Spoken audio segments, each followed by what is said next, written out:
इतिहास अपने आप इस बात को कहेगा कि ये बात कह रहा है वो सही कह रहा है। ये उसके जीवन की न्यूनताएं अगर हैं तो मुझे शंकराचार्य की न्यूनताएं बतानी चाहिए, और उनके जीवन की विशिष्टता है तो मुझे विशिष्टता बतानी चाहिए। इसलिए गलत हो गया। समुद्र खुद गंगोत्री के पास जाकर खड़ा हो गया, यहां गलती हो गई। समुद्र को अपनी मर्यादाएं छोड़नी नहीं चाहिए थी। उसने पाद पद्म को वह ज्ञान दे दिया जब उसका अहम तोड़ा ही नहीं। जब अहम नहीं तोड़ा तो उसके मन में ये आ गया कि मुझे खुद को शंकराचार्य बन जाना चाहिए, और शंकराचार्य मैं तब बन सकता हूं जब मैं इनकी हत्या कर दूंगा। इतना जघन्य अपराध इसलिए हुआ कि उनका अहम गला नहीं, उनमें खून को स्पष्ट नहीं किया गया, खून को शुद्ध नहीं किया गया, खून में कहीं कहीं मलिनता कहीं कहीं गंदगी रही। ये गुरु की ड्यूटी थी, ये शंकराचार्य की न्यूनता थी, ये शंकराचार्य की गलती थी, और उस गलती का परिणाम शंकराचार्य को भुगतना पड़ा। इसलिए यह ऋण जो श्रीवास्तव ने पूछा कि इन ऋणों को कैसे उतारा जाए, और निश्चित रूप से एक शिष्य पर गुरु का ऋण है। इसलिए ऋण है कि वह तुम्हें ज्ञान दे रहा है, और ज्ञान एक ऐसी चीज है जो प्राप्त नहीं हो सकती। भगवे कपड़े पहनने से ज्ञान प्राप्त नहीं हो सकता, चमकीले वस्त्र पहनने से ज्ञान नहीं मिल सकता, ऊंचे सिंहासन पर बैठने से ज्ञान प्राप्त नहीं हो सकता, 5000 अनुयायियों की फौज पीछे खड़ी करके ज्ञान नहीं प्राप्त हो सकता, और 10,000 लोगों से जयकारा करवाने पर भी ज्ञान नहीं मिल सकता। मैं 5-5 रुपए खर्च करके 100 शिष्यों को, सन्यासियों को इकट्ठा कर सकता हूं। ऐसे भिखमंगे बहुत है हरिद्वार में, ऐसे इलाहाबाद के कुंभ में बहुत है, जिनको कहे एक दिन का 10 रुपए तुम लो और तुम खड़े हो जाओ, और 5,000 सन्यास भगवे कपड़े पहने खड़ा कर दूंगा, बोल नानक सिंह की जय, बोल नानक सिंह की जय करवा सकता था। और तुम लोग आश्चर्य होते, गुरु जी बहुत महान है, 10,000 सन्यासी जयकार बोल रहे हैं, ऐसा नाटक भी कर सकता था। मुझे तो केवल 5,000 रुपए खर्च करने होते, और मुझे इसकी जरूरत नहीं है।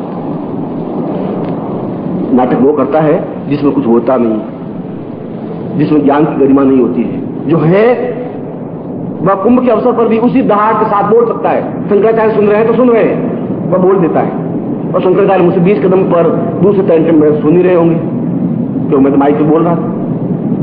मुझे इस बात की चिंता नहीं है। हकीकत और सत्य को अगर मैं जिस दिन बोलना बंद कर दूंगा उस दिन मैं गुरु रह भी नहीं सकता। मुझे अपने आप को गुरु कहलाने का अधिकार भी नहीं है, हक भी नहीं है। और अगर मुझमें ज्ञान है, चेतना है, अगर मुझमें क्षमता है, तो मैं 2 को 2 स्पष्ट कह सकता हूं, कहने की क्षमता रखता हूं। और वास्तव में इसमें मुझे अपने आप पर तो गर्व है ही, तुमको भी गर्व होना चाहिए कि तुम्हारे वो गुरु हैं जो अपने आप में चुनौती भरे शब्दों में कह सकते हैं और सुन सकते हैं। और इसीलिए मैं तुम्हें आशीर्वाद देता हूं कि तुम में यह पात्रता पैदा हो, तुम अपने आप को सुधार सको, तुम अपने आप में समर्पण पैदा हो कर सको, और इन तीनों तत्वों के माध्यम से अपने रक्त को शुद्ध प्रभावित कर सकते हो। और जिस दिन कर दोगे उसमें अपने आप ये लोहा सोना बन जाएगा, क्योंकि पाशपत्र तो हाथ में लिया हुआ है, टच करना है, उसमें कोई कीमियागिरी नहीं है, कोई रासायनिक क्रिया नहीं है, 1 सेकंड का काम है। अब उसके लिए तुम कितना प्रयत्न करते हो ये तुम पर निर्भर है। 4000 मील गंगा को चल करके समुद्र में मिलना पड़ता है। अब बीच में गंगा खड़ी हो जाए हरिद्वार पे, मुझे समुद्र में मिलने की क्या जरूरत है? लाखों लोग मेरा जयकार कर ही रहे हैं, हजारों लोग मुझे स्नान कर रहे हैं, हजारों लोग गंगा मैया की जय आरती मेरी उतारी जा रही है, और समुद्र अपनी जगह है, मुझे साला क्या कर दे समुद्र का? वहां खड़ी रह सकती है गंगा, मगर फिर गंगा का पानी होता, समुद्र को देवता नहीं कहा जाता, उसको देवता नहीं बनती। वो जयकार आज कभी कल वो सूख जाती तो फिर लोग उसकी जयकारा नहीं करेंगे। उसकी पूर्णता वह समुद्र में जाकर मिले, वो रुकती नहीं है।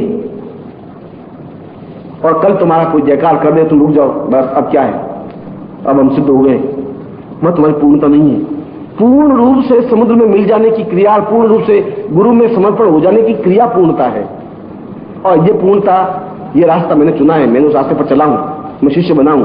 मैं शिष्य के लक्षण, शिष्य का चिंतन, शिष्य का विचार, शिष्य की सेवा मैंने की है, और इसलिए गर्व के साथ मैं शिष्य के लक्षण और चिंतन सुना सकता हूं, क्योंकि मैं उस रास्ते पर चला हूं।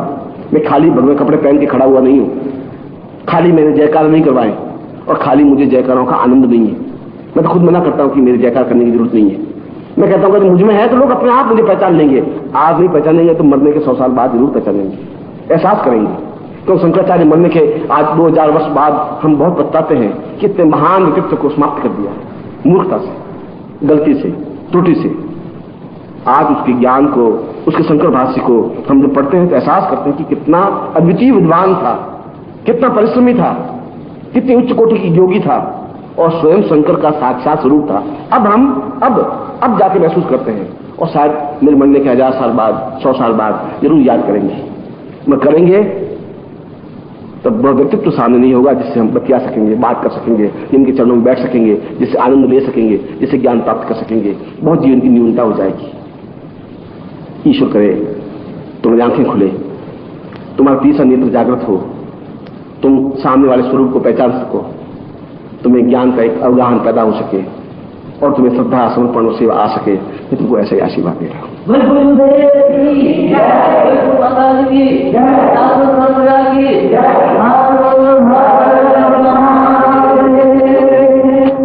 दीपावली का तात्पर्य है कि अमावस्या की रात्रि को बहुत अंधकार बढ़ जाता है। उस अंधकार को बढ़ाने के लिए और कम करने के लिए दीप जलाते हैं। वह तो एक सांसारिक क्रिया और प्रतिक्रिया है। तुम एक नई भावभूमि, एक नया चिंतन लेकर के मेरे सामने बैठे हो।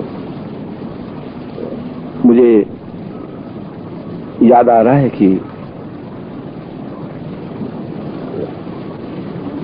गीता में कृष्ण ने एक लाइन कही थी और एक बड़ी सुंदर पंक्ति है। 18वां अध्याय उसका अंतिम अध्याय है और 18वें अध्याय में गीता में कृष्ण ने कहा है कि सर्वे विश्वम वदाम्यव्यम अंधकार विनश्यति द्विशतम पूर्णमेवेतम पूर्णमेवावशिष्यतम। मैं कृष्ण कह रहा है कि मैं इस समस्त भूमंडल को बदल सकता हूं। महाभारत तो छोटी चीज है। मैं समस्त भूमंडल पर से अंधकार मिटा सकता हूं यदि मुझे 200 व्यक्ति मिल जाएं। गीता जैसा महान ग्रंथ में कृष्ण जैसा महान व्यक्तित्व कह रहा है कि मुझे केवल 200 व्यक्ति चाहिए और मैं पूरे इस विश्व के अंधकार को मिटा सकता हूं। और ठीक उससे 2500 वर्ष बाद, 2500 वर्ष एक कालखंड है जिसको ब्रह्मा का एक दिन कहा जाता है। पूरे 2500 वर्ष। और कृष्ण के ठीक 2500 वर्ष बाद बुद्ध पैदा हुए और बुद्ध ने भी अपने ग्रंथ में धम्मपद में एक ही पंक्ति लिखी स्पष्ट रूप से अंत में, जहां धम्मपद समाप्त होता है और आनंद उनका जो शिष्य है क्या चाहते हैं, कैसा विचार है।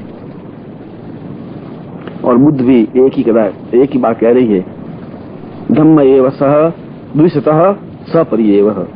मैं निश्चय ही इस बुद्धत्व को पूरे भारतवर्ष में फैलाना चाहता हूं जो कुछ मैंने प्राप्त किया है। और उनका बुद्धत्व का तात्पर्य है बहुत अंदर गहराई में जाकर के विश्व से तादात्म्य में स्थापन करने की क्रिया। कभी बुद्ध पर बोलना होगा तो मैं समझाऊंगा तुम्हें, मगर वो भी धम्मपद में यही कह रहा है, द्विशतम 200 व्यक्ति मुझे मिल जाए तो मैं बुद्धत्व को पूरे भारतवर्ष में फैला सकता हूं। मैं समझ रहा हूं कि जो बात कृष्ण ने कही ठीक वही बात बुद्ध ने भी कही, कुछ अंतर नहीं। कोई पंक्ति में कोई 205 भी नहीं कहे, 200 ही कहे। और मैंने तुम्हें बताया कि कालखंड 2500 वर्षों का एक कालखंड होता है और ठीक बुद्ध के बाद इस समय हम 2500 वर्षों के बाद बैठे हुए हैं। ठीक 2500 वर्ष हो गए। अभी बुद्ध जयंती 2500 वर्ष मनाई और मैं भी तुम्हें एक ही बात कह रहा हूं कि अगर मुझे 200 व्यक्ति मिल जाएं तो मैं इस पूरे भारतवर्ष के संसार से अंधकार को मिटा सकता हूं।